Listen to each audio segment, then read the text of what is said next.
Belief is the foundation of all achievement. Before any external success is visible, before anyone else notices your potential, and long before recognition or validation arrives, belief must begin internally. It must live within you, not in the loud, arrogant form of self-promotion, but in the quiet, steady certainty that you are capable of more. That belief is the seed. Every world-changing idea, every breakthrough, every act of courage starts with someone saying to themselves, "I can." But here's the truth most people don't tell you. Belief is not a one-time decision. It's a practice. It's a decision you make every single day, especially on the days when the world gives you every reason to doubt yourself. Most people think confidence comes asterisk after asterisk success, but real belief precedes it. It comes when there's no evidence yet, when there's no audience clapping, no metrics growing, no guarantee of success. That's the kind of belief that builds unstoppable people. When you look at anyone who's achieved something remarkable, the pattern becomes clear. They believed first. They believed when their ideas were called foolish. They believed when their efforts were misunderstood. They believed even when the results didn't yet match the vision, because belief isn't passive. It's not a feeling you wait for. It's a mindset you choose and reinforce. It shapes how you show up, how you speak, how you lead. People follow conviction, not charisma.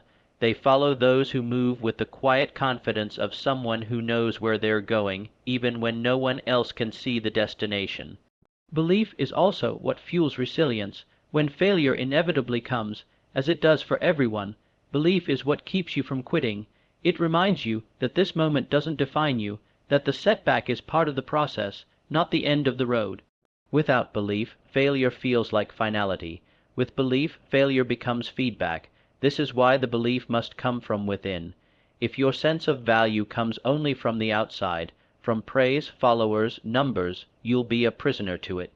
You'll chase validation instead of vision, but when belief comes from within, you can operate independently of external noise. You can move forward even when no one is watching, and ironically, it's this quiet, internal certainty that eventually makes the loudest impact.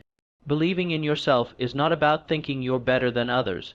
It's about knowing that you're capable of growing beyond your current limits.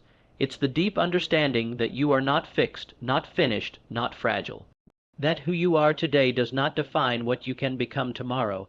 This kind of belief allows you to take risks. It allows you to be wrong, to learn, to evolve. It allows you to move without fear because you trust your capacity to handle whatever comes next. And this belief is visible. Others can feel it before you even speak. It shows in how you carry yourself, how you handle pressure, how you respond to challenges. It's not loud, but it's unmistakable. It draws people in. It makes them want to follow, want to help, want to believe too. That's the power of belief. It's contagious, and it all starts with you. Without belief, strategy doesn't matter. Without belief, talent gets wasted. Without belief, effort collapses under pressure. But with belief, real, internal, consistent belief, you can build momentum where there was none. You can persist when logic says you should quit. You can lead even when the path is unclear, because belief lights the way. Clarity of vision changes everything. It's not about having a vague dream or a loosely held ambition. It's about knowing, with precision and certainty, where you are going and why. When you are clear on your vision, you don't need to be the loudest in the room, the fastest to succeed, or the most talented. You become centered, focused, relentless, because clarity simplifies decisions. It eliminates distractions. It gives you a reason to keep moving forward when everything around you feels uncertain. Most people are not lacking in intelligence or effort. What they lack is clarity. They wake up and work hard, but they don't know exactly what they're working toward. They jump from goal to goal, pulled by trends, influenced by comparison, constantly changing direction based on what others are doing. And the result is burnout without progress, busyness without purpose, activity without alignment. But when you are clear on your vision, you stop reacting and start building. You stop drifting and start directing. A clear vision gives meaning to discipline. Without it, discipline feels like punishment. But with clarity, discipline becomes devotion, because you know what it's for, you understand the cost, and you're willing to pay it. You don't need to force motivation when the vision is strong enough because it pulls you forward. You start saying no to things not because they're bad, but because they don't serve your purpose. You stop chasing applause because your vision is not tied to other people's opinions. It's rooted in something deeper, something that doesn't shift with trends or moods. Clarity also makes obstacles irrelevant, not because they disappear, but because they lose their power. When the destination is clear, a setback becomes just a bend in the road, not the end of it. You can move through resistance with resilience because you're not confused about where you're going. Ambiguity breeds hesitation, but clarity creates momentum. Even imperfect action becomes powerful when it's aimed at something specific. People often confuse motion with progress, but if you don't know what you're aiming for, you can work endlessly and go nowhere. Clarity is what makes effort meaningful. It gives you a filter. Every decision, every task, every commitment is measured against the question, does this move me closer to my vision? If the answer is no, you let it go. And in doing so, you protect your energy, you protect your time, you protect your peace. When others are scattered, chasing whatever is new or shiny, you stay grounded. When others are overwhelmed by choice, you move with intention. This is what makes you appear unstoppable, not because you don't face difficulties, but because you don't allow them to derail you. You've already decided what matters. You've already seen the outcome in your mind. And that internal clarity becomes an external force. Vision is more than a goal, it's a compass. It guides how you lead, how you work, how you interact with the world. It informs your values. It attracts the right people. It sets the tone for your culture, whether in business, in relationships, or in personal development. When people see someone operating with clarity, they're drawn to it, because clarity creates confidence. And confidence creates influence. The clearer your vision, the quieter the noise becomes. You stop trying to please everyone. You stop explaining yourself to those who don't understand. You stop needing constant reassurance because your direction is internal, not external. You stop waiting for the perfect conditions and start building with what you have. Clarity makes you decisive. It makes you resilient. It makes you magnetic. And most importantly, it makes you consistent. Ambition without alignment leads to exhaustion. It's easy to be impressed by those who seem driven, always chasing the next milestone, constantly pushing forward. But what's often missed is whether that ambition is connected to something meaningful, or if it's just a chase for achievement's sake. Alignment with values is what separates those who burn out from those who build something that lasts. It's the difference between hustle that drains and purpose that sustains. When you're only driven by ambition, you're vulnerable. You become reactive to external rewards. You work to prove instead of to contribute. You make decisions based on optics instead of integrity. And while that might produce short-term results, it's not sustainable. Over time, you feel disconnected from your work, unsure of why it matters, or worse, resentful of what it's costing you. But when your ambition is aligned with your core values, your drive becomes authentic. It has roots, it has resilience, it isn't dependent on outcomes alone. People who align with their values are not necessarily louder, faster, or more charismatic, but they are steady. They don't swing wildly between extremes because their internal compass keeps them grounded. They know what they stand for. They know what they won't compromise on. That kind of clarity gives you a kind of quiet strength. It allows you to walk away from opportunities that look good on paper but feel wrong in your gut. It allows you to say no without guilt and yes without hesitation, because you're not chasing everything. You're choosing intentionally. The right people are drawn to alignment. When you lead with values, you attract those who share them. You build relationships, teams, and communities that aren't just about achievement, but about shared belief. There's less friction, less politics, less pretending, because people know where you stand. They know what to expect from you. That consistency builds trust, and trust is the foundation of real influence. In a world obsessed with scale, speed, and surface-level metrics, alignment is the quiet advantage. It's what makes you do the hard thing even when no one is watching. It's what helps you sleep at night. It's what allows you to show up again and again, even when results are delayed or the road is uncertain. When your actions reflect your values, you don't need to fake energy. You don't need to hype yourself up. You're in sync. You're not forcing momentum. You're flowing with intention. This doesn't mean the path is always smooth. In fact, living in alignment often requires more courage. It means turning down offers that would compromise your integrity. It means setting boundaries that might disappoint others. It means walking away from shortcuts that violate your standards. But the payoff is freedom. You're not owned by the outcome. You're not addicted to approval. You're not constantly negotiating with yourself. You're clear, you're consistent, you're rooted, and when things get hard, and they will, it's your values that keep you grounded. Not slogans, not strategies, your values. They remind you why you started. They remind you what matters. They remind you who you are, and that identity, stable, clear, and unwavering, becomes your greatest asset. Because ambition without alignment is fragile, but ambition built on values, that's what becomes unshakable. That's what others feel when they're around you. That's what earns long-term trust, not just short-term attention. That's what makes you not only successful, but significant. Discipline is what separates intention from execution. Motivation is fleeting. It comes and goes based on mood, circumstance, energy levels, and external stimulation. But discipline is a decision. It is a practice, not a feeling. It is the act of showing up even when inspiration is absent. The people who reach the highest levels of performance are not necessarily the most motivated. They are the most disciplined. They build systems that work even when they don't feel like it. They create habits that operate even in moments of doubt, boredom, or fatigue. The myth that success is built on constant motivation is damaging. It sets people up to wait for perfect conditions. It leads them to believe that they must feel ready in order to act. But readiness is a luxury. The truth is, consistent action builds clarity, not the other way around. When you rely on discipline, you don't have to wake up every day and negotiate with yourself.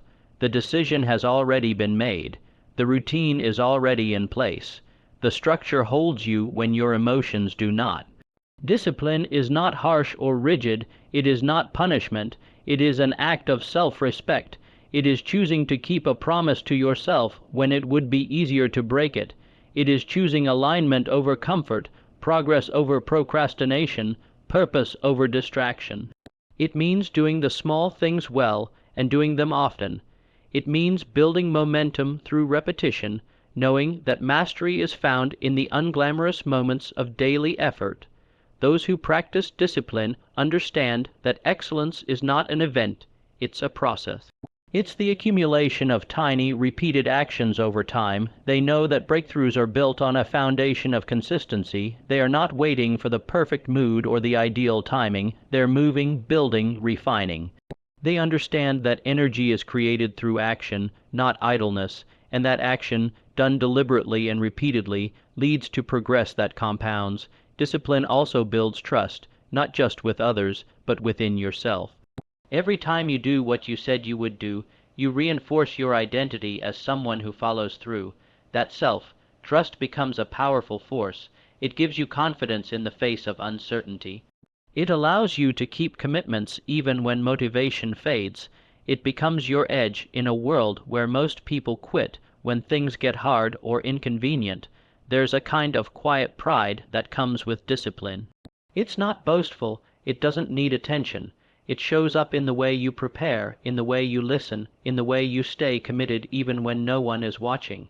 It shows up in the quality of your work, the steadiness of your presence, the clarity of your actions.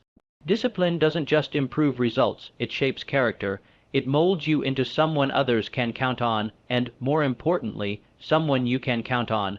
While motivation may light the initial spark, discipline is what keeps the fire burning. It's the slow, steady fuel that keeps you in motion while others stall. It's what helps you recover quickly when you slip, because the habit is stronger than the mistake. It's what allows you to say yes to what matters most by saying no to everything else that pulls you off course.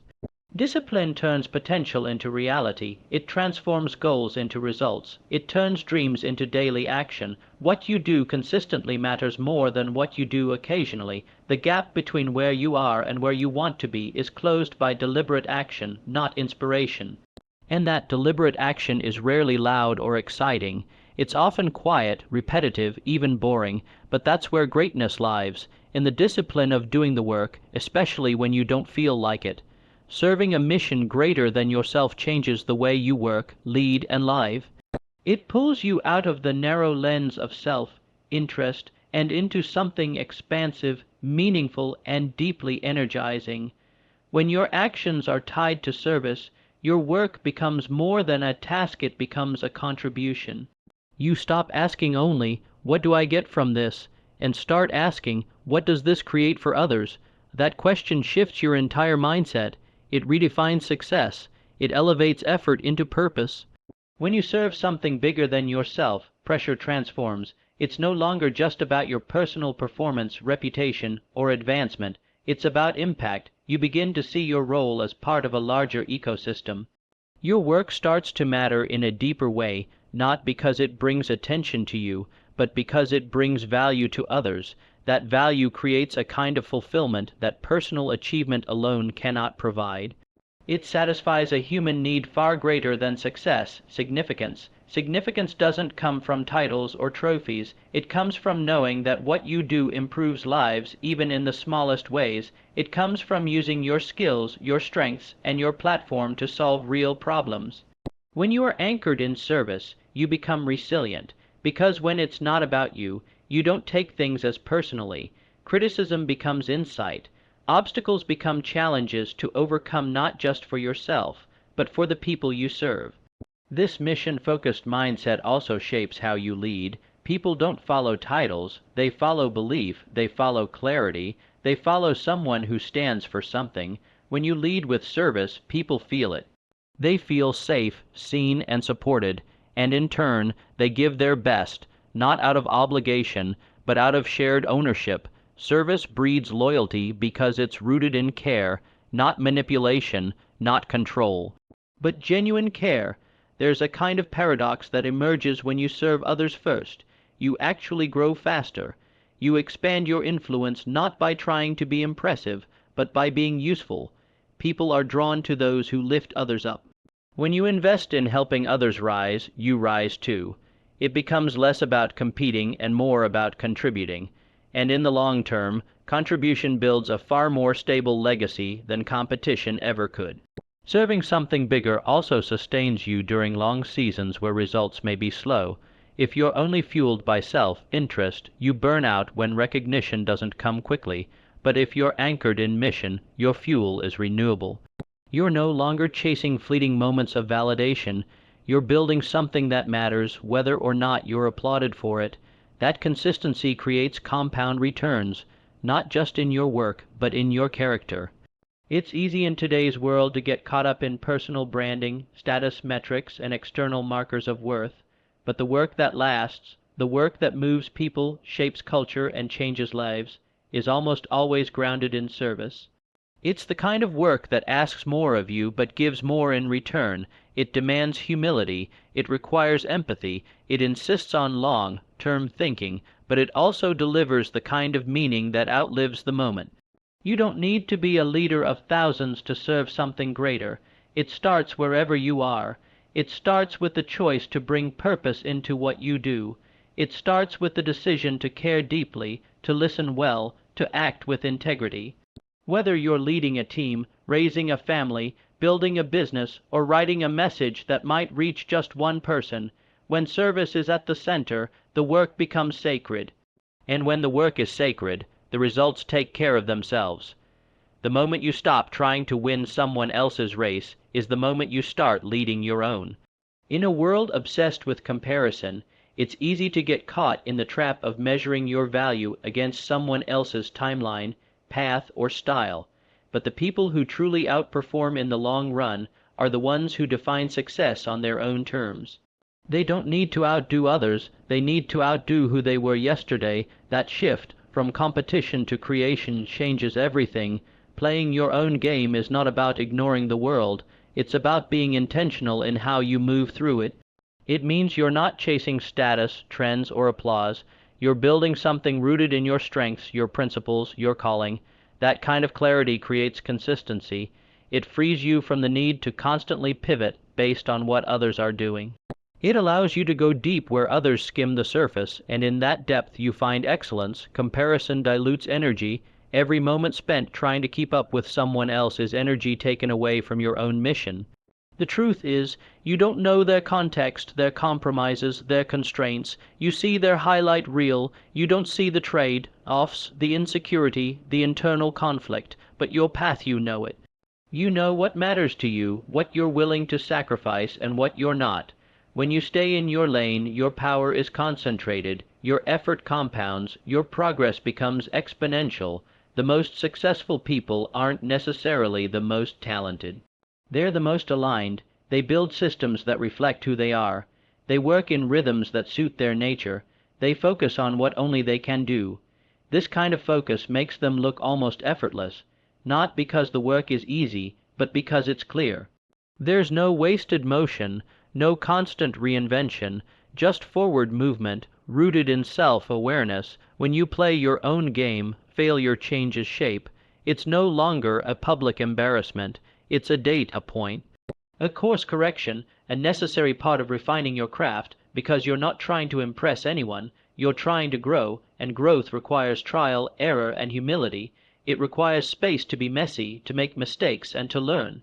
When you remove the weight of constant comparison, you give yourself permission to experiment. That freedom accelerates progress. Leadership is not about being ahead of others, it's about being ahead of yourself. That means thinking long-term. It means choosing depth over speed, substance over noise. It means having the patience to build something meaningful instead of scrambling for quick wins. The people who endure, who create lasting value, are the ones who commit to the slow, deliberate process of becoming great at what they do, regardless of how fast others are moving. This mindset also creates authenticity. You don't need to pretend, posture, or perform. You show up fully, you speak clearly, you own your story, and in doing so, you give others permission to do the same. People don't connect with perfection. They connect with honesty, and when you play your own game, your work becomes an expression of who you are, not who you think you're supposed to be. That integrity builds trust. It draws the right people. It opens doors you couldn't have forced open with strategy alone. The irony of outperforming others is that it rarely happens by focusing on them. It happens by focusing on the work, on the process, on the mission. It happens when you stop running someone else's race and start designing your own. It happens when you choose clarity over noise, intention over imitation, and purpose over performance. In that space, you're not just competitive, you're original. You become someone others look to not because you followed the path, but because you created it.